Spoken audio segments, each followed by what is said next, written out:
네, 신나는 철학사를 시작하겠습니다. 오늘은 3세기, 3세기 그리스도론에 관한 논의를 할 겁니다. 우리가 교부에 대한 이야기를 하면, 왠지, 철학이라기보다는 신학이다. 이렇게 생각이 들기도 합니다. 그죠? 예, 그렇죠. 맞는 말입니다. 그런데 왜 그런가에 대해서 좀 이야기해 볼 필요가 있을 것 같습니다. 우리가 철학이라고 하는 것이 사실 교부나 스콜라 시기에서는 철학을 하는, 철학이라는 것이 대부분 교부와 스콜라학자들의 신학을 위한 도구였습니다. 신학을 위한 도구였어요. 그러니까 순수하게 예를 들어서 보편 논쟁이다. 보편 논쟁이라고 하는 것도 그것이 그 당시에는 중세 때는 예를 들어서 교회론이나 뭐 경우에 따라서는 삼위일체론이나 이런 등등의 신학적인 목적, 신학적 목적 의식 때문에 그러니까 보편 논쟁이라는 것을 두고 사람들이 고민했지. 지금 이걸 20세기나 21세기에 그 형이사학자들이 갖고 있던 그 호기심의 시작과 교부와 스콜라 시기에 사람들이 갖고 있던 호기심의 시작은 서로 다릅니다. 그걸 이해하셔야 돼요. 그걸 인정을 해야 됩니다. 그러니까 우리가 중세 철학이라고 하는 것이 자발적으로 철학 그 자체로만 있을 수 있었는가? 저는 개인적으로 없다고 생각합니다. 그러니까 중세 철학이라고 하는 것, 특히 서유럽의 중세 철학, 뭐 서유럽의 중세 철학이든 뭐 동유럽의 중세 철학이든 이슬람의 중세 철학이든 유대교의 중세 철학이든 우리가 중세 철학이라고 불리워지는 지중해 연안의 철학들은 기본적으로 신학자들의 철학입니다. 신학자들의 철학. 그러니까 신학자들이 철학을 자기의 신학적 논변을 전개하는 가운데 사용되었던 철학이에요.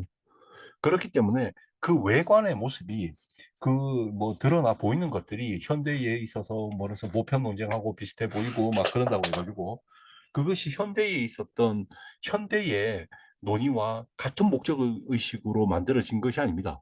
예. 철저하게 그들은 음? 신학자들이 신학을 목적으로 그죠? 한 철학입니다. 그러니까 신학자의 철학이에요. 이거는 교부만 그런 게 아닙니다. 교부만 그러고 스콜라학자도 마찬가지입니다. 스콜라학자도 토마스 아퀴나스도 자기를 철학자라고 생각하진 않았을 거예요. 분명히. 왜냐하면 자기는 신학부의 신학 교수이기 때문입니다. 보나벤투라도 마찬가지고. 오캄도 철학과, 그 당시엔 철학과라는 것이 없습니다. 사실 대학에. 뭐 인문학부가 철학과다. 그 인문학부 철학과 아니거든요. 지금 철학과하고 다릅니다. 그 인문학부 박사학위 과정도 없잖아요. 중대 인문학부에. 그러니까 분과학문이 아니에요. 지금 생각하듯이. 지금 대학에서 철학이라고 하는 것은 석사, 박사 독립적으로 다 합니다. 그죠? 하지만 중세의 인문학부라고 하는 것은 신학부, 법학부, 의학부의 하위학부지 그것이 독립적으로 있는 곳이 아닙니다. 그러니까 그 스페셜한 학이 아니라 제너럴한 학으로 배운 거거든요. 사실은 그걸 익히고 나서 전문적으로 이렇게 우리가 공부하는 의학을 공부하든 신학을 공부하든 법학을 공부했던 거기 때문에 사실 인문학부는 지금의 철학과는 다릅니다. 지금 우리가 생각하고 있는 지금 21세기의 철학과와 같은 모습으로 중세의 철학과가 대학이 있고 21세기의 철학자와 같은 모습으로 중세의 철학자가 있다. 이런 생각하면 안 돼요. 예, 그런 생각하면 안 됩니다. 완전 틀렸어요. 중세 대학과 지금 대학은 다릅니다. 그죠? 우리나라 대학하고 중세 대학은 달라요. 그냥 뭐 우리나라 대학이나 일본 대학이나 뭐 아니면 뭐 수많은 세계의 여러 대학들이 있지만 그냥 우리 가까이에 경험하는 이런 대학들은 사실 안에 뭐 농대도 있고 무슨 뭡니까 공대도 있고 막 그러잖아요. 근데 중세대학 그런 거 없습니다. 예, 그런 거 안에 있지도 않고 그럼 그 시대에 그 사람들은 뭐 농업 같은 거 한다고 해가지고 그걸 학적으로 공부하고 저 농업이 뭐 절실하지 않아서 그러냐. 그런 게 아니고 그거 대학 안에 들어올지 못하던 거거든요. 그 당시 대학이라고 하는 것은 지금과 이렇게 그냥 개념도 다르고 사람들이 그곳을 바라보고 거기에서 뭐가 일어나기를 기대하는 것도 달랐고 정의도 다르고 다 다릅니다. 그냥 다른 거예요. 예? 지금 대학의 기본이 저는 뭐 중세 대학이다 이렇게 생각 안 합니다. 그거는 뭐 그리고 또 웃긴 게 중세 대학의 뭐 중심은 철학이다 이렇게 생각하는 사람들이 있는데 그것도 참 그 철학자들이 요새 철학과가 대학에서 막 폐과되고 하니까 그 허위로 있지도 않던 시절을 뭐 가상으로 조립해 가상으로 만들어 그걸 그리워하는 것도 아니고 그, 그 중세에는 예, 그건 철학과가 없습니다. 대학원에 철학과가 없습니다. 중세에는 우리가 알고 있는 지금 중세 스콜라 철학이다라고 하는 스콜라 철학자들은 스콜라 철학자라면 100%다 스스로를 신학자라고 생각하는 사람입니다. 신학하면서 자신의 신학적 목적의식에 따라서 그 철학을 한 겁니다. 교부도 마찬가지고, 교부도 그리스도교적인 목적의식에 의해서 철학을 했습니다. 지금 우리도 자본주의 사회에서 철학하잖아요. 그러면 자본주의 사회, 그다음 생태계 파괴 사회, 생태계가 파괴되어지는 환경운동을 하기 위해서 철학하는 사람이 있을 수 있고, 그 다음에 자본주의 사회에 대안을 요구하면서 철학할 수도 있죠. 예. 그런 거하고 뭐 비슷한 맥락에서 생각해 볼 수도 있을 거고요. 하여튼, 중세의 철학을 공부한다라고 하면, 서양 중세인들이 살아가는 그 환경 자체가, 그들이 생각하는 행복이라는 것을 생각하는 것 자체가 그리스도교 틀 안에서 이루어지기 때문에 그들이 만들어지는 과정, 죽음 이후 이 모든 것, 뭐 살아가는 과정, 그죠? 죽음 이후 같은 또뭐 너무 먼 이야기 같고, 지금 살아가는 삶의 과정에서 무엇을 선택해야 되는가의 선택에서 기준이 되어지는 것들, 그 모든 것들에 있어서 그 그리스도교 신앙이라고 하는 것이 그들에겐 절대적이거든요. 그렇죠? 절대적입니다. 그러니까 그 절대적인 그리스도교 그 신앙이라고 하는 걸 배제하고 중세 철학을 복원한다? 말도 안 되는 이야기입니다. 예. 말도 안 돼요. 이제 예를 들어서 중세의 많은 논리학적인 논쟁들, 이거 뭐 그 종교적이지 않지 않느냐? 그거 뭐 전혀 모르고 하는 이야기입니다. 중세 논리학도 매우 종교적입니다. 매우 그리스도교적입니다. 그거 벗어나서 할 수가 없어요. 기본적으로. 그러니까 우리가 중세 철학을 하시는 분들은 기본적으로 그리스도교라고 하는 것을 배경으로 있다라는 것을 인정하고 들어가면 됩니다. 그건 뭐 나쁜 것도 아니고, 우리가 뭘 전공한다 해서 꼭 그 사람 말이 다 맞다라고 주장할 필요도 없고, 그렇잖아요. 그러니까 우리가 공부하는 사람들이 살아가는 삶의 배경이 바로 그러했고, 그 배경 속에서 이 사람은 이런 사상을 연구하고 이런 결론을 내렸다. 그냥 그렇게 이해하시면 될 것 같습니다. 그건 뭐 이해가 아니고 그게 사실이니까요. 그러니까 아우구스티누스를 하겠다. 그리스도교 모르고 아우구스티누스 어떻게 그의 신학과 철학을, 뭐 신학은 어쩔 수 없고 신학은 당연한 거고 철학을 복원할 수 있습니까? 토마스 아퀴나스의 철학을 그의 그리스도교와 무관하게 한다고요? 말도 안 되죠. 신앙과 이성의 조화가 참 토마스 아퀴나스 철학의 큰 성과라고 하는데, 그 신앙과 이성의 조화는 신앙 없는 사람한테는 무의미하잖아요. 그죠? 그러니까 막스 같은 사람한테 가가지고 신앙과 이성이 큰 성과가 될 수 있습니다. 그건 말도 안 되는 거죠, 무신론자들한테는. 근데 그 토마스 아퀴나스라는 사람 그 자체가 신학자이기 때문에, 그리고 토마스 아퀴나스가 고민하고 있는 그 배경 자체가 그리스도교라는 것이기 때문에, 그리스도교 안에서 생각해 보면 신앙과 이성의 조화라고 하는 것이 가치 있는 겁니다. 그죠? 뭐 무신론자한테는 아무 의미 없죠. 신앙과 이성의 조화가 그들에게 무슨 의미가 있겠습니까? 그죠? 예. 그러니까 저희들이 지금 하는 이야기들은, 저희가 하는 이 수업 자체는 어쩔 수 없이 그리스도교라고 하는 그리스도교 라고 하는 것을 진행되어지는 배경으로 진행되어지는 그러한 철학이다 하는 것을, 이거는 뭐 너무 당연한 겁니다. 이거는 그죠? 예. 그러니까 교회 아버지라 교회 어버이 같은 존재들이 하는 철학인데, 교회와 그리스도교와 당연히 연관이 되어 있겠죠. 자, 그래서 오늘 3책입니다. 3책기에 있었던 교부들이 뭐를 주로 고민했느냐 하니까, 이거 그리스도론이라고 그래요. 그리스도론. 그럼 그리스도론이 대체 철학과 무슨 연관이 있는가? 이런 생각할 수 있습니다. 뭐 충분히요. 그러면 이제 그리스도론이라고 하는 것이 철학과 어떤 관계에 있는지 우리가 결론적으로 이야기를 나중에 하겠지만, 그리스도론 자체는 우리가 뭐 이제 기독론이라고 한문으로 하기도 하죠. 기독론. 기독론. 기독이나 그리스도는 똑같은 말이니까요. 그러니까 한마디로 그리스도가 어떤 존재인가? 그리스도는 어떤 존재인가? 어떤 존재인가? 야, 맞아, 예수 그리스도를 말하는 거죠. 자, 예수 그리스도 어떤 존재인가? 첫 번째 써놨네요. 첫 번째, 완전한 인간이다. 완전한 사람이다. 이게 제일 편한 거죠. 그죠? 그냥 완전한 사람이라고 부른 겁니다. 그 다음에 완전한 신이다. 그죠? 완전한 사람이라고 보는 것이 편한 만큼 완전한 신이라고 그냥 봐버릴 수도 있겠죠. 그죠? 그러니까 그냥 사람한테서 태어난 사람이다. 이거고, 아니다. 그리고 완전 신이다. 우리에게 보여지는 것은, 그거는 환상이고, 실제로는 그는 완전한 신으로 있을 뿐이다. 육체 이런 거 없어. 진짜 그는 완벽한 신이기만 해. 그 초월적 존재야. 라고 말하는 거죠. 자, 또 하나는 뭐 세 번째 해버리면은 뭐, 그 사람은 완전한 신이면서 동시에 완전한 사람이야. 이렇게도 이해할 수 있을 겁니다. 자, 그런 것들을 논의하는 겁니다. 자, 그러면은 이런 것들을 가지고 논의하다 보면 자연스럽게 뭘 해야 돼요? 철학이라고 하는 것을 하게 됩니다. 왜냐하면은 설득해야 되거든요. 자, 완전한 사람이다. 이건 뭐 그렇죠. 완전한 사람이다. 이건 뭐 너무 당연한 거죠. 그죠? 완전한 사람이니까 그럼 요런 식으로 바라보면 어떻게 됐어요? 아, 예수라는 존재는 그냥 좋은 선생이다. 좋은 선생. 그죠? 우리에게 좋은 것을 가르쳐 주는 좋은 선생이다. 뭐 어떻게 보면 철학자다. 아주 탁월한 철학자다. 이래 볼 수 있겠죠. 완전한 신이다. 이렇게 봐버리면 어떡합니까? 그럼 감각적인 건 하나도 없으니까 그리스도라고 하는 것은 여러분 가현설이라고 하는 거 있어요. 실제로 드러난 것은 환상에 지나지 않고 정말로 신은 우리에게 느껴지지도 보이지도 않죠. 그죠? 그렇기 때문에 완전히 신이기만 하다. 이런 사람들은 또 이런 식의 논리를 할 겁니다. 그리고 완전한 신이면 인간이다. 이게 제일 어렵죠. 완전한 신이고 인간이니까 신이라고 하는 것은 초자연적인데 완전한 사람은 또 자연적이잖아요.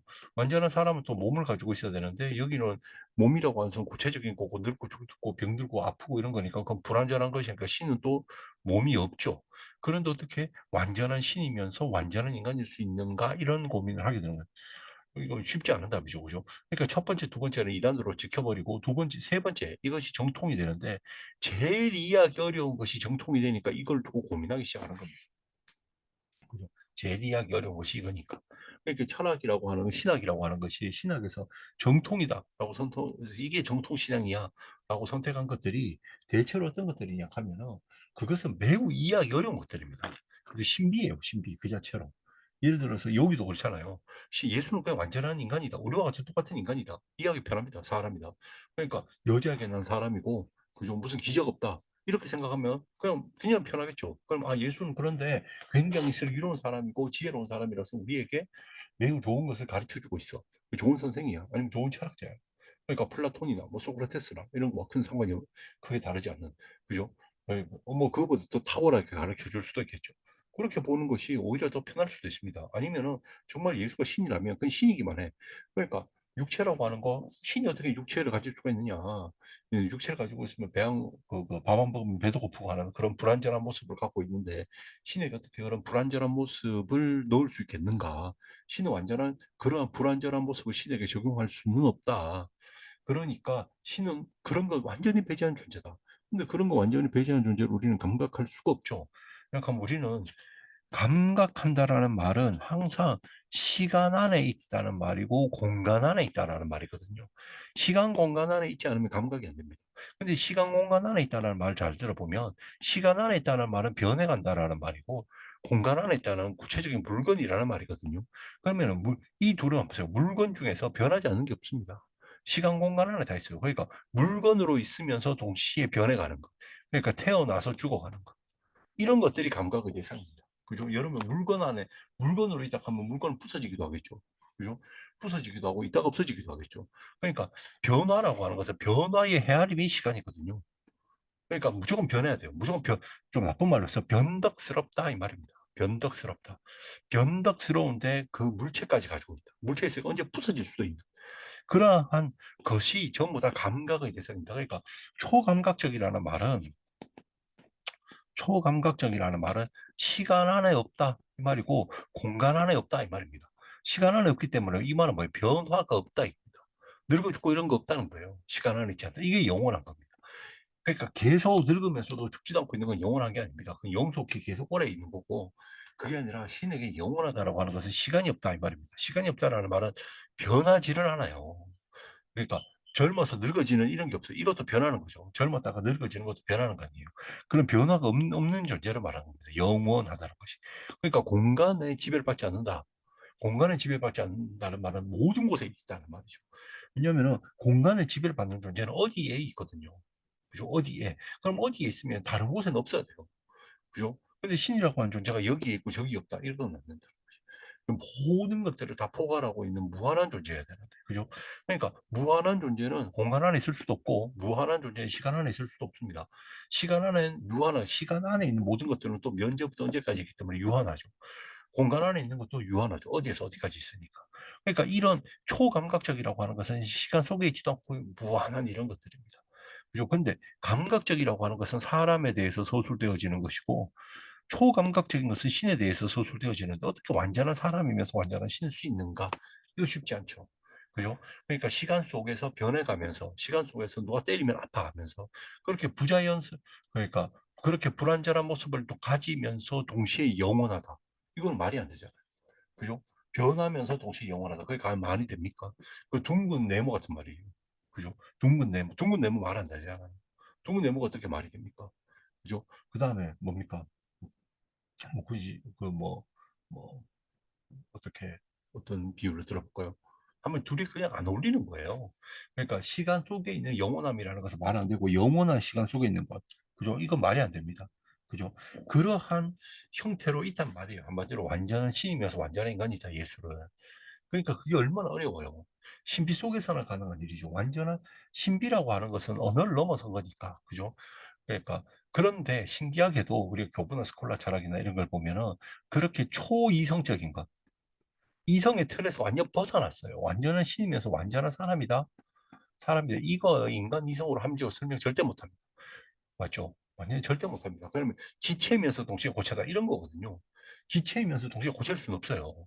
기체로 있다가 고체로 변하면 몰라도, 고체로 있다가 기체로 변하면 몰라도, 기체면서 동시에 고체다. 그렇게 말 안 된단 말이에요. 그런데 지금 신은 완전한 신이면서 인간이다. 사람이다. 이런 말하는 것은 동시에 이렇다라는 것은 이거는 초이성적, 이성을 벗어난 일입니다. 탈이성적이에요. 한마디로. 이성 밖에 있는 거예요. 이성 안에 전혀 들어올 수 없는 거거든요. 그런데 이런 것들이 정통신앙입니다.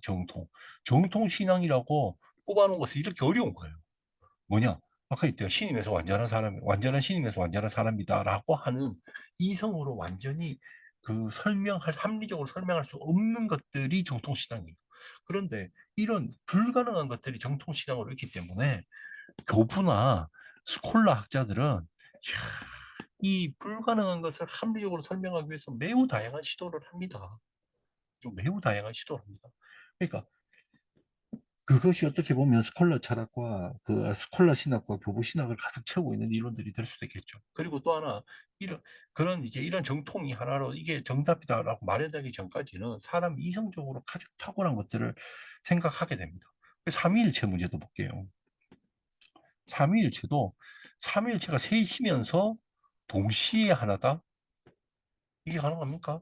셋이면 셋이고 하나면 하나지 동시면서 어떻게 아니 한 개면서 어떻게 하나 그러니까 셋이면서 어떻게 하나예요? 셋이면서 셋이다. 하나이면서 하나다. 이거는 가능해도 셋이면서 하나다. 이거는 불가능합니다. 셋이면서 어떻게 하나입니까? 그죠? 우린 그거 뭐 상식적으로 아무리 합리적으로 이해하려고 노력해도 셋이면서 하나다는 이해될 수가 없습니다. 하나이면서 셋도 이해 안 되는 건 똑같고요. 그죠? 하나면 하나고 셋이면 셋입니다. 그죠? 그러니까 신은 하나의 실체를 가지고 있습니다. 하나의 실체를 가지고 있는데 세 개의 위격을 가지고 있다. 이거 불가능하죠. 우리는 하나의 실체가 있습니다. 진짜 있는 게 하나예요. 그리고 하나의 위격, 인격을 가집니다. 하나의 인격을.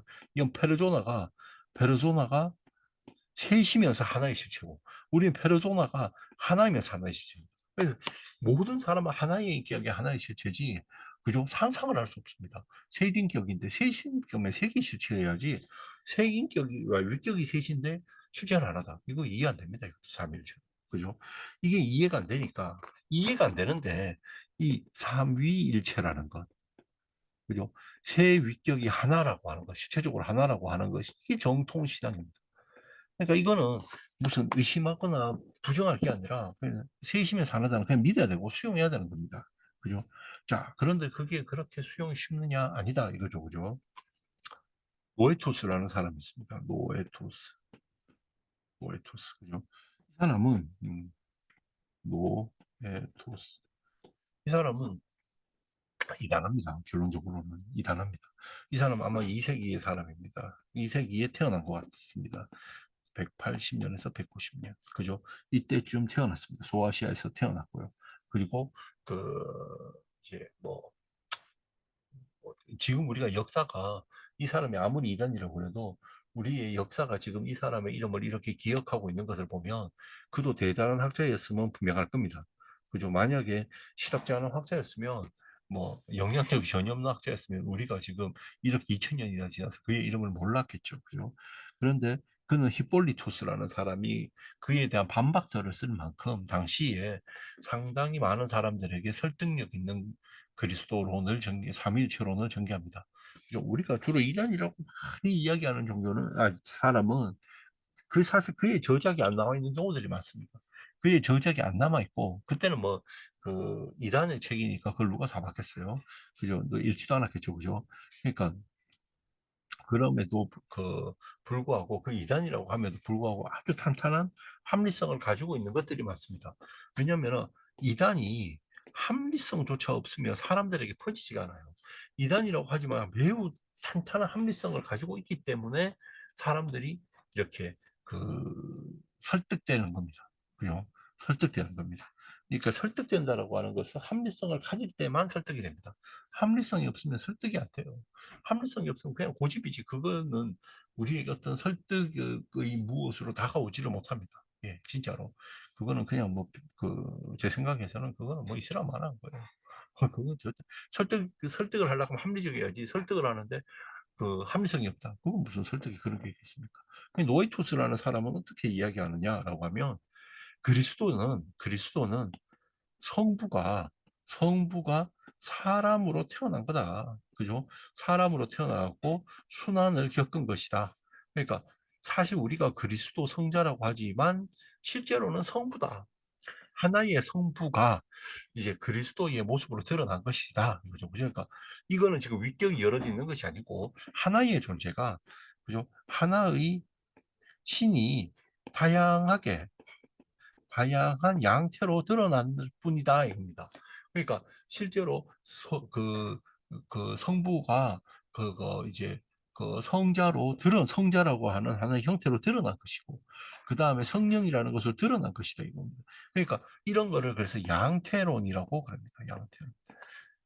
근데 삼일체 양태론 아니거든요. 양태론이라고 하는 것은 뭐 굳이 말하면은 어떤 사람이 여기 있으면 아빠로 살고 저기 있으면 직장인으로 살고 뭐 그런 거거든요. 그것처럼 여기서 이 사람도 뭐냐 그리스도는 그죠 그리스도가 바로 성부다. 그러니까 사람으로 태어나 고난을 겪은 성부다. 이래 보는 겁니다. 그럼 신이 하나가 되겠죠. 그죠?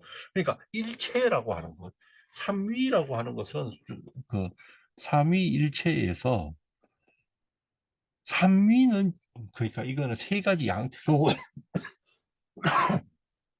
일체는 굉장히 강조돼 있죠. 일체는 강조돼 있죠.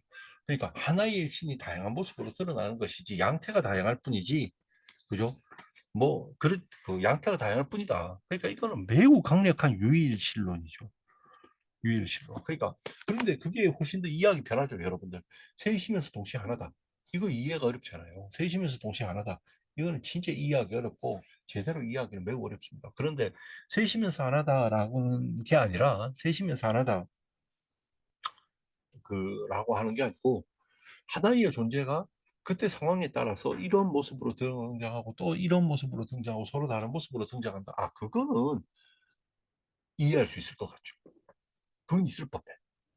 그건 있을 법해. 왜냐하면 내가 집에 있으면 예를 들어서 뭐 아이들과 함께 있을 때는 아빠고, 그죠? 아내와 함께 있을 때는 남편이고, 그죠? 아버지 어머니가 가면은 뭐 아들이고 이런 것처럼, 그죠? 물론 좀 이거 쉽게 우리에게 비유해서 좀 비유한 거지만 이런 식으로 하면은 내가 여럿이면서 동시에 하나다라고 하는 것을 이야기는 어렵지 않아. 자, 라고 하는 것보다 훨씬 더 합리적이죠. 그런데 이건 이단입니다. 노이토스 이 이야기. 왜냐하면 삼위일체가 아니. 삼위일체는 동시에 세 위격이 있어야 됩니다. 페르소나가. 그런데 이게 아니라 성부가 있는데 성부가 이때는 사람의 몸을 갖고 뭐 성자로 등장. 이때는 또 성령의 양태를 가신다. 그럼 동시에 있지 않죠. 그죠? 하나의 존재가 그냥 그때그때 상황에 따라서 양태를 달리하는 거잖아요. 그죠? 양태. 그래서 이걸 양태론이다라고 부르는 겁니다. 그러니까 그거는 안 맞다 이겁니다. 그건 잘못됐다는 거예요. 노에토스의 이야기는. 그죠? 그, 그 이야기죠. 그, 매우 강력한 그, 그 유일신론의 근거에 있다 이겁니다. 그러니까 성부 외에는 다른 존재는 없어요. 성자 성령은 사실은 드러난 것이지 있는 것은 뭐밖에 없다? 성부밖에 없다 이 말입니다. 있는 것은 성부밖에 없고 나머지는 있지 않다. 그죠? 잊지 않고 그 형태가 드러난 것에 지나지 않는다. 이렇게 이해하시면 될 것 같습니다. 그 뭐, 그, 크게 뭐, 음, 뭐 이해가 어렵거나 이러진 않죠. 그죠? 있는 것은 아까 했듯이 노에토스라고 하는 거 다시 하면 인간으로 태어난 순환을 겪은 성부다. 그죠? 인간으로 겪고 순환을 겪은 성부다. 이거 뭐 양태론, 참, 양태론이란다. 그거, 이거를 뭐라고, 잠시만요.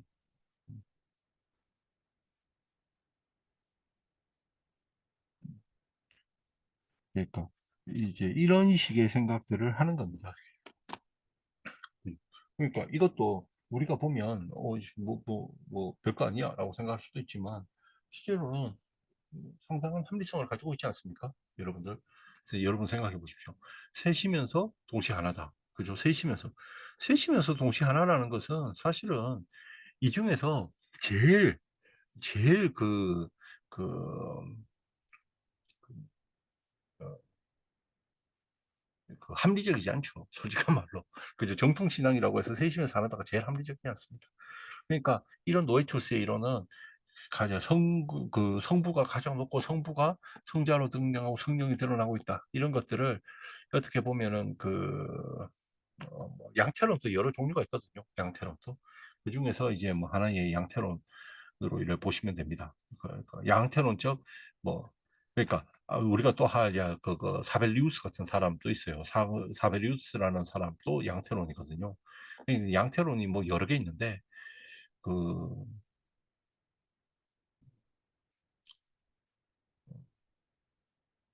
뭐 그 중에 하나다 생각하면 됩니다. 그러니까 이 노에토스라는 사람은 또 재미나게 그 육화를 그 육화라고 하는 거 있죠. 신이 인간이 됐다 하는 그거를 또 부정하지는 않습니다. 육화를 부정하는 게 아니에요. 육화를 부정하지는 않습니다. 그러니까 육화를 누가 있냐? 성부가 육화한 거예요. 그냥 성부가. 그죠? 그러니까 성부가 육화했다. 육화가 없는 게 아니고 성부가 육화했다 이겁니다. 그러니까 성부, 성자, 성령 삼위는 실제로 하나의 신의 세 가지 형태라고 주장하는 사람입니다. 그러니까 노에토스라는 사람도 그죠?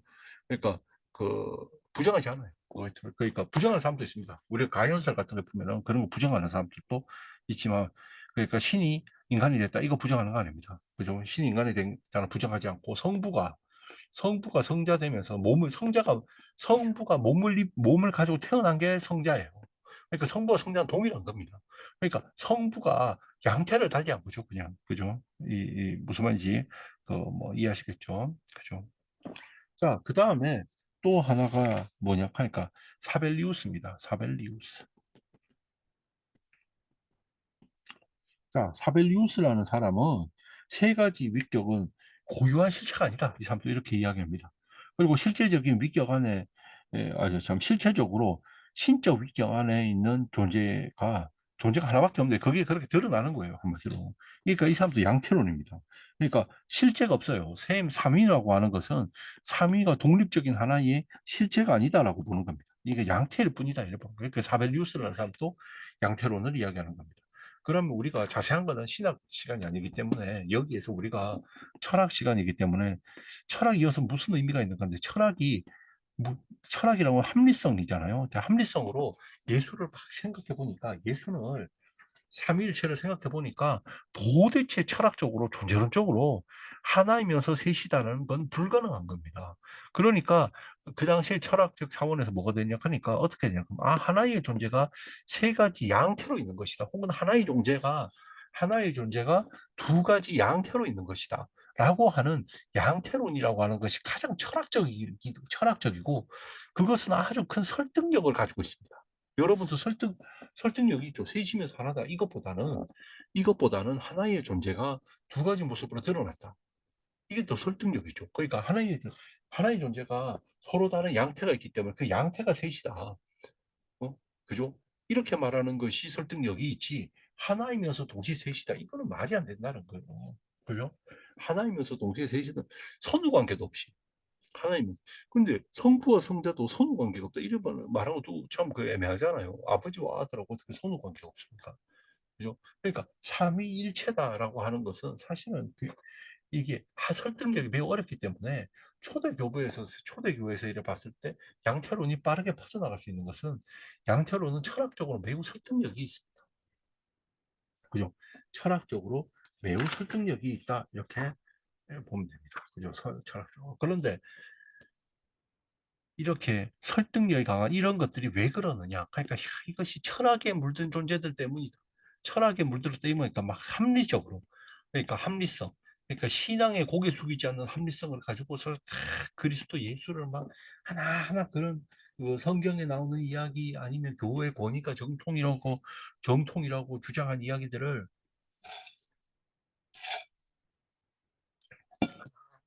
철학적으로 따지기 때문에 이런 양태론이라고 하는 이단이 나온다라고 보는 사람이 누구냐? 테르툴리아누스입니다. 테르툴리아누스. 테르툴리아누스라고 불러대요. 테르툴리아누스. 제가 성당도 아니고 막 라틴 성가나 이런 걸 듣기 좋아하다 보니까 그 발음에 익숙합니다. 그리고 허창덕 신부님 발음에 익숙해서 책에 있는 발음에 익숙해가지고 이제 뭐 테르툴리아누스 이렇게 하는데 그게 뭐 근데 고전 라틴어에서는 테르툴리아누스라고 하는가 봐요. 뭐 어떻게 발음해도 상관없습니다. 어차피 라틴어로 제가 타임머신 타고 그 시대로 가서 이야기할 것도 아니고. 자, 테르툴리아누스라는 교부는 아까 나왔는 이런 양태론이라고 하는 것을 반대합니다. 야, 이건 말 안 돼. 오히려 그리고 이 사람의 이러한 불만은 철학에 대한 불만으로 이어집니다. 철학하는 사람들이 그 존재론이라고 하는 사람의 머리, 그러니까 신앙의 권위에 전혀 의존하지 않는 순수하게 사람의 그 따지는 마음, 그것만 가지고서 하나하나 따져가니까, 야, 이런 말도 안 되는 양태론이 나오는 거라고 보는 겁니다. 그죠? 지금도 지금도 그리스도교 신앙을 갖고 계신 분들 중에서 종종, 전부는 아닙니다. 종종이라고 했어요. 종종 아주 그 철학을 싫어하는 사람들이 있습니다. 그죠? 철학을 아주 싫어하고, 저도 옛날에 이렇게 교회 다닐 때 내가 철학과 같다 이렇게 말하니까 그때 한 장로님이 아이고 그거는 상당히 위험한데 이런 말을 저에게 했던 기억이 납니다. 예, 뭐 근데 그 장로님 말이 한편 맞고 그 뭐 한편 안 맞을 수도 있겠죠. 예, 왜냐하면은 한편 맞는 것은 제가 뭐 이렇게 더 이상 교회를 다니지 않게 된 거는 맞고, 그죠. 근데 또 틀린 거는 제가 교회를 안 다니지 지금 성당을 다니고 있고 지금은. 그래서 성당이 더 정답이다 이래 생각하지 않습니다. 저는 뭐 개신교 다니시는 분들하고도 지금 굉장히 친하게 지내고 있고, 그죠. 절에 다니는 분들하고 친하게 지내고 이러는데, 근데 하여튼 그랬어요. 그죠. 아직까지도 철학을 한다라고 하면 굉장히 경계하는, 그 신앙에 도움 안 된다 이렇게 생각하는 사람들이 있습니다. 왜냐? 다시 우리 그 근원으로 돌아가 본 테라툴리아노 같은 사람이, 야, 이래 보니까 철학하는 사람들과 아주 사람만의 이성으로, 그죠? 신앙의 권위에 의존하지 않는 사람만의 이성으로 하는 것이 바로 철학이에요. 그 얘기는. 그러니까 그 철학을 막 비판합니다. 그죠? 철학을 막 비판합니다. 그러니까 이 사람은 뭐냐? 이렇게 합니다. 모든 이단은 그 왜 이단이 되냐? 그러니까 그 철학하기 때문에. 무섭다, 그죠? 모든 이단은 철학하기 때문에. 이럴 때 갑자기 제 책 신성한 모독자 한번 읽어보십시오. 일면 맞을 수도 있겠습니다. 하지만 그 이단 나쁜 것들은 또 아닙니다. 그죠? 어쨌든 제가 모든 이단은 철학적이다. 왜냐? 권위에 고개 숙이지 않고 사람의 이성으로 막 차지고 들어가니까 그런 거예요. 왜냐 철학이라고 하는 것은 고대 헬라스 철학에서부터 시작해 보면 이것은 신앙에 고개 숙이고 들어가는 행위가 아닙니다. 사람이 자발적으로 자기 이성을 가지고서 행복해지려고 하는 애씀이에요. 자기 이성을 가지고 잘 살려고 하는 겁니다. 그러니까 철학이라고 하는 것은 기본적으로 자기 이성으로 잘 살려고 궁리하고 묻고 따지는 것이지, 그러니까 신앙의 권위에 의존해 가지고 있지 않습니다. 그러면은 철학이라고 하는 것이 이 종교에서는 굉장히 미운 틀이겠죠. 왜 약간 계시 진리를 따라야 하고 뭐 교회 권위, 교회 어르신들 권위를 따라야 하고 이래야지만이 참된 구원, 그죠? 참된 구원, 행복의 길로 간다. 이렇게만 믿고 있는 사람한테는 사람의 자기 이성을 가지고서 따지고 따져서 어떻게 잘 살 것인가 궁리하는 철학이라고 하는 것이 눈에 가시고, 이러니까 너희들이 다 이단된다고 생각하는 겁니다. 근데 현대 사회에 이단은 또 철학해서 생기는 것도 아니고, 내가 보니까 종교에 너무 많이 미쳐가지고 그 종교와 그, 그 인간의 아주 그 권력욕, 그 다음에 뭐 돈 욕심 이런 것들이 결합돼가지고 이단 되는 게 많은 것 같아요. 오히려 순수하게 사람의 이성으로 치열하게 합리적으로 고민하면 그게 이단 안 되고, 그게 아니라 뭐 종교만 빠져들어갖고 막 있으면 그게 이단이 돼요. 종교에서만 답들을 하고 그 다음에 종교적 권위 속에만 있게 되면은 그게 이 세상과 소통하지 않고 자기 안에서만 썩어 들어가다 보면 어디로 그 썩은 게 뭐가 되냐 하면 돈 욕심이 되고 권력 욕심이 되는 것입니다. 어쨌든지 간에 요즘의 이야기 그렇다 이겁니다.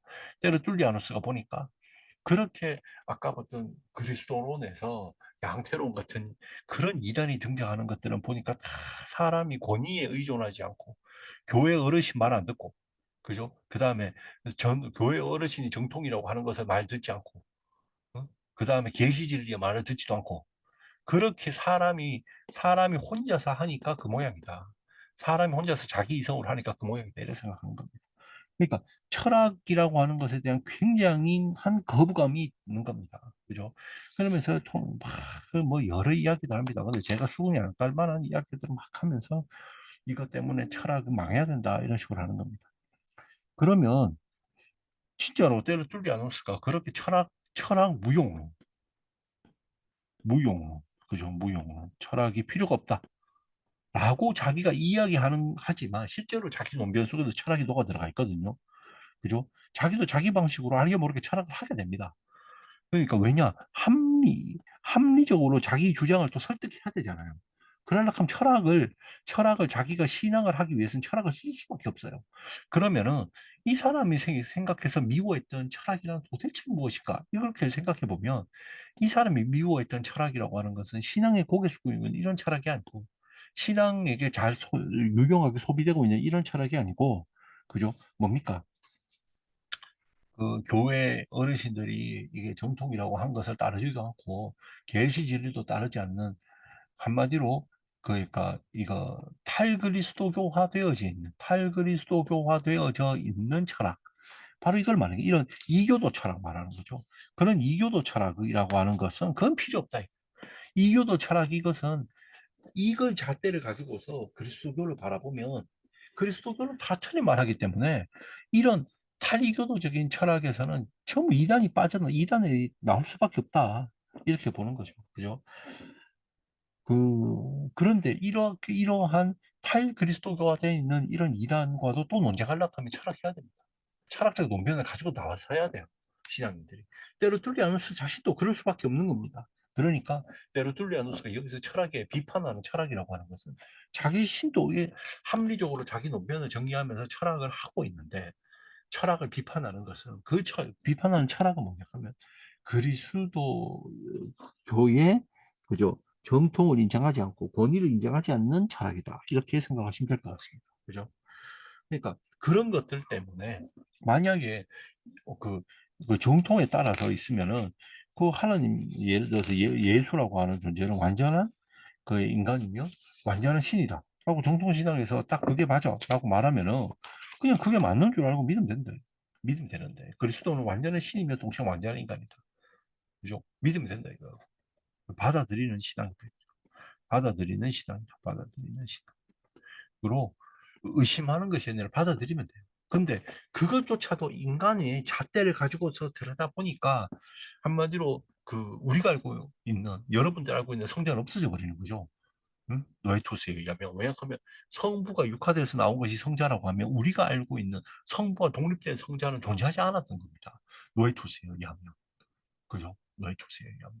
그러니까 우리가 크리스마스를 이제 곧 있으면 크리스마스인데 크리스마스에 이 땅에 왔다라고 하는 그 성자는 사실은 성부다 이거예요. 엄밀히 성자가 아니죠. 그러니까.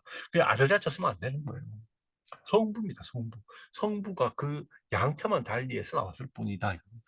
그런데 그거를 왜 그런 이단이 나왔느냐라고 그 때르툴리아누스가 막 그걸 따지고 들어가니까 그 따지고 또 따지고 하니까 거기서 나온 거는 뭐냐 그러니까 그런 권위에 고개를 숙이지 않는 철학. 그게 또 다르게 생각하면 그 권위에 고개 숙이지 않는 철학이다라고 하는 게 뭐냐 이렇게 보면은 철학의 자발성을 이야기하고 있고 그러니까 철학의 자발성으로 나가면 그리스도교 그 스콜라 시대까지도 그걸 인정하지 않습니다. 철학의 자발성으로 인한 행복이다. 이말 이제 주중 구원, 그리스도교는 구원이라고 하니까 구원을 철학적으로 치면은 어떻게 보면 행복과 같은 것이잖아요. 그러면 그리스도 그 철학이라고 하는 것은 그 철학은 종교가 아니기 때문에 철학은 나의 이성적인 궁리함을 통해서 얻어지는 겁니다. 행복이라고 하는 것은 구원이라고 행복이라는 것은 그런데 거기서는 안 그렇잖아요. 예수를 믿어야 되고 그죠. 그다음에 올바른 신앙을 하기 위해서는 그 교회의 권위, 교회 어르신의 권위들을 인정해야 되고 또 계시 진리도 인정해야 되잖아요. 그죠? 그러니까 내가 나의 이성으로 치열하게 하는 게 아니라고요, 실제로는. 그죠? 철학과 다르게 철학은 나의 이성으로 내가 막 진지하게 궁리해 가야지만이 이루어지는 것인데 그 그리스도 종교는 그렇지가 않습니다. 그 종교를 어떻게 하면은 내가 더 잘 믿을까를 고민하는 것이지. 그러니까 우리가 정통이 정해지고 난 다음에 스콜라 신학자들이 했던 이야기들은 삼위를 잘 이해하기 위해서 노력했지. 삼위 그 자체를 다르게 보려고 하진 않았어요. 그러니까 교부 시대는 노에토스 같은 사람이 등장해서 정통이 만들어져 가는 시대이기 때문에 그러니까 교부 시대 우리 다시 이야기해보면 교부 시대라고 하는 것은 스콜라 시기하고 다르잖아요. 스콜라 시기는 정통이 만들어져 가지고 이 정통을 어떻게 이해하려고 노력했다면 교부 시대는 정통이 만들어져 가는 시대거든요. 그러니까 지금 뭐냐 그럼 삼위일체가 맞냐 틀리냐 이런 정통 이런 것들이 만들어져 가는 시기란 말이에요. 그러니까 노에토스라는 사람이 생각해 보니까 뭡니까? 아니다 이거죠. 노에토스는 삼위일체를 기존에 그렇게 생각할 수 없고 그런 거 없다. 그죠? 그러면 합리적으로 막 따지고 들어가는 거죠. 합리적으로. 근데 합리적으로만 들어가 고민하게 되면 그 계시의 자리가 없고 계시의 자리가 없어. 계시는 모든 사람이 받는 게 아니죠. 교회 어르신들이 받죠. 솔직하게 그 보면 그럼 교회 어르신들 그 계시를 받고 그 다음에 교회 어르신들이 이게 정통 신앙이다라고 판단하는 것 이런 것들이 이런 것들 고기 숙인 철학이 아닌 철학을 다 싫어하는 겁니다. 우리가 여기서 그 테르툴리아누스가 했던 여러 가지 중에서 교회에 그 당시에 문제됐던 걸 해결하기 위해서 그러니까 그런 철학이라고 하는 것이 교회의 권위 그다음에 교회 어르신이라고 이렇게 하지만 이게 주교죠. 주교의 이 둘에 인정하지 않는다 이 말입니다. 인정하지 않은 철학을 거부하는 거예요.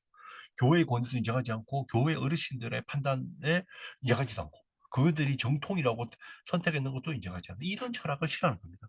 그러니까 이것을 막기 위해서 노에토스는 어떻게 이야기하느냐. 첫째, 우리의 신앙은 그리스도로부터 온다라는 걸 알아야 되고 두 번째, 우리의 신앙은 그 열두 사도를 통해서 온다. 그죠? 라는 것을 또 알아야 된다. 그러니까 그리고 또 세 번째는 언제 오느냐 하면은 부활 후에 온다. 그죠? 그 다음에 누구에게 오느냐 하니까 뭡니까? 그 사도들은 교회를 그 이제 믿는 사람한테 오겠죠. 근데 여기서 두 가지 중요한 거 그러니까 누구로부터 오느냐 그러니까 그리스도로부터 오고 누구를 통하여 오느냐 하면 열두 사도 그러니까 이 열두 사도를 통해서 온다 하니까 열두 사도의 자리를 이어가는 존재 사람들이 주교잖아요. 그러니까 결국은 주교들이 중심으로 있는 교회가 중요하다라는 거죠. 위계적 교회인 거죠. 그러니까 여기서 이 주교들이 선택했는 정통이라고 하는 것도 중요한 것이고, 그러니까 예수 그리스도로부터 나왔지만 열두 사도 그리스도에 가장 가까이서 어떤 것이 바른 것인지를 가장 가까이서 봤던 열두 사도와 그 열두 사도의 뒤를 따라가고 있는 주교들이 그죠? 이단과 정통을 구분할 수 있는 자리에 있는 것이니까 이들에게 고개 숙인 철학이어야지 우리가 정통 신앙에 따르는 제대로 된 철학을 할 수 있는 것이지 여기에 고개 숙이지 않는 철학이라고 하는 것은 열두 사도를 통해서 오는 것을 거부하는 그러니까 그것은 안 된다라고 테르툴리아누스는 보는 겁니다. 그러니까 여러분들이 테르툴리아누스의 철학 비판이다라고 하는 것을 어, 들을 철학 비판이라고 할 때 그 철학이 무엇인지 그죠? 그것을 잘 보면 우리가 제가 들어가면서도 이야기했습니다. 들어가는 오늘 강의할 때도 중세와 교부 철학 시대의 철학이라고 하는 것은 신학 신학자들이 신학하기 위해서 하는 철학이었다 이런 말했죠. 그러니까 사실 도구적 철학이거든요. 도구적 철학이라는 말은 그 철학이 그러니까 그 보편 논쟁이라는 게 지금 21세기에 그 형이상학자들이 나누는 보통 보편 논쟁 문제의식과 다르게 그 종교적 이유 때문에 있었던 보편 논쟁이라고 있잖아요.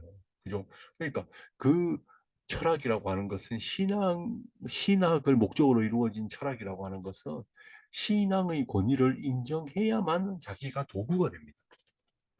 그죠? 그러니까 때르툴리안스를 뭐 때르툴리안스가 비판하지 않은 철학은 토마스 아퀴나스가 하는 철학 이런 거겠죠. 결단적으로 이야기 결국 결과론적으로 이야기하면 토마스 아퀴나스가 했던 철학이라고 하는 것은 신앙 고개 숙인 철학이죠. 그죠? 그러니까 신앙 그 자체를 어떻게 합리적으로 이해할 것인가 고민하는 철학이지 신앙 자체를 예를 들어서 노에토스가 하듯이 삼위 자체를 그렇게 그 삼위가 없었다. 알고 보니까 예수와 성령은 없다. 성자 성령은 없다. 성부 하나만 있는데 성부 하나가 지금 두 가지 양태로 자기 그때 상황에 대해서 드러난 것이다. 라고 해버리는 철저히 인간적 관점에서 인간이 봤을 때는 훨씬 더 합리적인데 훨씬 더 합리적이죠. 완전한 신이면서 완전한 인간이다라는 말보다 훨씬 더 합리적인데 때로 뚫려서는 이게 지금 근데 이런 때로 뚫려하는 입장은 교부와 중세 전체적으로 계속 유지가 됩니다. 그죠? 그러니까 뭐냐? 그들의 철학이라고 하는 것은 중세 그 교부와 스콜라 철학 신학자들이 하는 철학이라고 하는 것. 그리고 우리가 중세 철학사 여러분들이 혹시나 뭐 관심이 있어서 중세 철학사를 산다면 그 중세 철학사에 나오는 모든 문제들은 신앙과 관련되고 신앙 그 당장은 그냥 그 책만 보면 이게 무슨 어떻게 신학과 관련이 될까? 우리가 여러분들이 그 보편 논쟁 또 보편 논쟁만 따로따로 뜯어서 보면 중세 사람들이 이것을 통해서 대체 뭘 하려고 하는 것인가 이런 고민도 될 겁니다. 신학적으로 어떤 활용도가 있나 이런 건데 그 나중에 그때 되면은 제가 보편 논쟁할 때 이야기하겠지만 그 중세의 그런 논쟁들은 전부 다 신앙과 관련되어 있습니다. 그러니까 신앙에게 쓰이는 것이고 그러니까 신앙이 뭐 가리키는 목적 의식을 위한 수단을 선택하는 것이 철학이었어요. 때로 뚫리하는 수도 그런 철학을 그건 스스로 하고 있습니다. 그런데 그게 아니고 스스로 자기가 목적을 정하고 자기가 그 수단을 고민하는 철학. 한마디로 그리스도로부터 완전히 벗어난 그런 철학은 예, 때로 뚫리하는 수도 조금 경계한다. 그죠? 경계한다. 그것에 대해서 굉장히 부정적으로 본다. 이렇게 보시면 될 것 같습니다. 그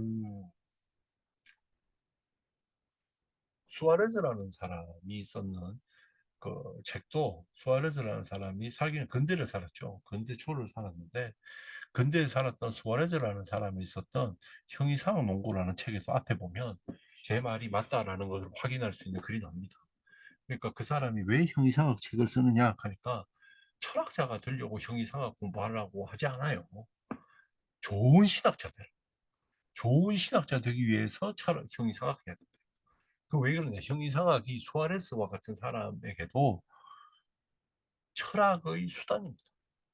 그러니까 좋은 형이상학을 아는 신학자는 좋은 신학을 할 수 있다는 거예요. 그러면 자신은 좋은 신학자가 되라고 학생들에게 좋은 신학자가 되려고 그들을 돕기 위해서 형이상학 농구라는 형이상학 책을 쓰는 겁니다. 그러니까 요즘하고 달라요. 그게 고중세 그리고 근대 초기에 그 그리스도교가 갖고 있는 그 사상사적 의지입니다. 지금은 안 그렇죠. 지금 만약 여러분들 존재하는 책을 형이상학 책을 쓰면서 그 형이상학 책 앞에 이 책을 읽고 당신들은 좋은 신학자나 좋은 성직자, 목회자가 되세요. 이렇게 하지 않죠. 뭐 물론 신학교 교수는 그랬을 수 있겠죠. 그죠? 그런데 그게 교부 시대부터 스콜라 시기를 거쳐서 수아레스에까지 철학이 갖고 있었던 철학은 바로 그런 존재였다는 거죠. 수단이었다 이겁니다. 이 철학은 수단이었다. 네, 수단이었다. 그럼 목적은 그죠? 철학은 수단이었고 목적은 누가 주냐? 그럼 신앙이 주는 겁니다. 그죠? 그러니까 신앙이 목적을 정하면 근로 논변을 전개해서 하는 이 목적에 따르는 그 수단을 제공하는 게 철학이고 어떻게 보면 중세인데 이거 두 개가 합쳐가지고 신앙을 합리적으로 한 것 이런 것이 신학이 되겠죠. 그죠? 그것이 스콜라 그 신학과 교부 그 신학이라는 거예요. 그죠? 그 때를 뚫리아누스는 그냥 철학을 비판하는 거 아닙니다. 제가 이렇게 길게 그 이야기한 것은 결과론적으로 이야기하면 그 아누스는 그냥 철학을 비판하는 것이 아니고 그냥 가만히 있다가 철학 다 쓸데없어 이렇게 하는 것이 아니고 신학에 고개 숙이지 않은 신학의 목적으로 사용되지 않는 신학의 내용들 자체를 굉장히 차가운 눈으로 따져 묻는 그런 철학을 두고 하는 말입니다. 그러니까 철학이 스스로 자존하는 형태의 철학. 그죠? 그러니까 그 신앙의 그 권위에 의존해 있지 않고 스스로 이렇게 자존한 철학. 이런 것들을 싫어한 겁니다. 그죠? 예. 근데 그런 것들을 그, 뭐라고 해야 되나 싫어했다고 해가지고 근데 기본적으로 그죠? 그다음 기본적으로 그 이야기 중세 교부와 스콜라의 철학은 그런 것이었습니다. 그러니까 저도 중세 철학을 전공했고 뭐 이제 점점 30년 향해서 내가 중세 철학 공부한 시간이 흘러가고 있는데 그렇게 공부해 보니까 봤는데 중세 철학이라고 하는 것은 신학과 떨어뜨릴 수 없습니다. 그것은 의심할 수 없는 팩트입니다. 그죠? 그리고 그 신학과 떨어져서 차갑게 자기 스스로 주체적으로 삶의 문제를 따지고 존재의 문제를 따지는 그런 형태의 철학은 뚫리아누스와 같은 이야기에서 굉장히 공격을 받았다 이 말입니다. 그러니까 철학이 그래도 활용도 높습니다 라고 말하는 뭐 유스티누스 이런 사람 유스티누스의 활용도는 바로 그런 철학의 활용도는 뭐예요? 철학이 신앙과 계시 진리에 활용되어지는 거잖아요. 그게 쓸모가 있다는 거잖아요. 그죠? 그러니까 어떻게 보면 제 눈에는 유스티누스나 철학을 활용해서 철학을 대단하게 보는 것과 때로 뚫리는 철학은 싫어 하는 거 서로 모순되는 이야기 아닙니다. 그러니까 그 철학이라는 말이 가르치는 게 다르기 때문에. 그죠? 유스티누스가 철학이 정말로 신앙에 필요합니다. 그럴 때 그 신앙이라고 하는 철학이라고 하는 것은 합리적으로 신앙하는 것을 말하는 것이고, 그죠? 동시에 뭐 불완전한 하지만 그리스도교 신학으로 완전하게 될 수 있는 그런 형태의 철학. 그죠? 그걸 말하는 것이라면 그런 건 매우 필요하다 이거죠. 그죠? 그런데 테르툴리아누스는 신앙과 무관하게 자기 스스로 목적 의식을 정하고 신앙에서 말하고 있는 것과 다르게 자기가 스스로 뭐 목적을 규정하고 그 다음에 차갑게 정통에 대해서 사고하는 그런 형태의 철학 그거를 싫어했다 말입니다. 자, 그러니까 우리가 테르툴리아누스의 신앙과 이성의 조화다. 그럼 테르툴리아누스는 신앙과 이성의 조화에서 신앙만을 우위에 두고 이성을 부정했느냐? 저는 그래 보지 않습니다. 신앙과 이성의 조화라고 하는 것은 제가 봐서 교부와 스콜라 학자들은 거의 대부분 신앙과 이성의 조화를 주장하고 각자가 각자의 방식으로 신앙과 이성의 문제를 해결했다라고 생각합니다. 그러니까 신앙과 신앙과 이성은 각자 자기 방식으로 조화시켰다. 그죠? 각자 자기 방식으로 조화시켰다. 이것이 제가 생각하는 겁니다. 이때르 툴리아누스가 말하는 철학을 꼭 기억해 주십시오. 이때르 툴리아누스가 말하는 이제 철학이 거의 부정 이거 꼭. 근데 요즘에 사실은 요즘 같은 시대에는 그 오히려 제가 보면은 뭐 성직자나 목회자 이런 분들 철학 공부 많이 하셔야 될 것 같아요. 왜냐하면 그 정말 테르툴리아누스가 권하는 철학이라도 좋습니다. 그러니까 뭐 신앙의 문제와 무관하게 자발적으로 하는 그런 철학까지는 연구를 못한다 하더라도 공부를 못한다 하더라도 신앙의 틀 안에서 공부해서 치열하게 고민했었던 뭐 스콜라 철학자들이나 아니면 근래에 들어서 모니칸 목사님이나 함석헌이나 이런 분들의 철학이라도 열심히 공부해 보면 지금의 철학은 지금의 그리스도교는 한국 사회에서 너무 철학이 없고 너무 이성이 없어요. 너무 이성이 없기 때문에 오히려 스콜라나 교부 시대의 그 치열한 이성적 다툼, 그 다음에 함석헌 선생님이나 문익환 목사님의 그 치열한 이성적인 설득, 그죠? 그런 것들을 오히려 좀 더 간절하게 공부를 좀 해야 될 것 같아요. 요즘 뭐그 성직자나 목회자나 수도자나, 그죠? 그게 너무 없어져 버린 거예요. 너무 없어져서 보고 있기 좀 가끔씩 보면은 좀 민망하다 싶을 정도의 모습을 제가 보게 되는 것 같습니다. 그러니까 예. 자, 오늘은 그 테르툴리아누스라는 사람의 이야기를 했습니다. 테르툴리아누스가 싫어한 철학은 어떤 것이었고, 근데 그 싫어한 철학이 지금 우리가 철학과에서 하고 있는 철학이죠. 지금 철학과의 철학은 테르툴리아누스가 좋아하는 철학은 아닐 겁니다. 철학이 그 신학의 지시를 받지 않고 독자적으로 자기 철학하는, 자기가 주체가 돼서 하는 철학을 추구하고 있고, 테르툴리아누스는 싫어하는 철학이겠죠. 하지만 테르툴리아누스가 싫어하는 그런 철학, 그러니까 테르툴리아누스가 좋아하는 철학이다라는 말은 우리가 철학사나 신학사에 잘 안 보는데, 안 보이지만 실제로 제가 봤을 때 그가 좋아하는 철학이라고 하는 것은 신앙의 틀 안에서 그걸 합리화시키고 자기가 다른 사람을 설득하기 위해서 활용되어지는 그러한 철학은 스스로 하고 있습니다. 오히려 이성적 작업이죠. 이런 것들은 지금도 매우 간절히 필요한 것이 아닌가라는 생각을 해봅니다.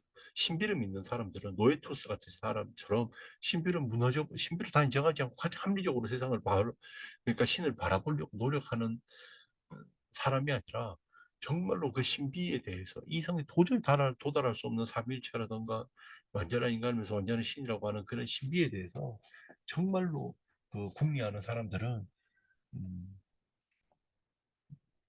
쉼 없이 자기 신앙이라고 하는 것들을 끊임없이 철학적으로 자기가 알아가려고 노력해야 될 것 같아요. 완전히는 몰라도 알아가려고 최대한 노력해가는 그것도 그들에게 신앙이 아닌가 하는 생각을 해봅니다.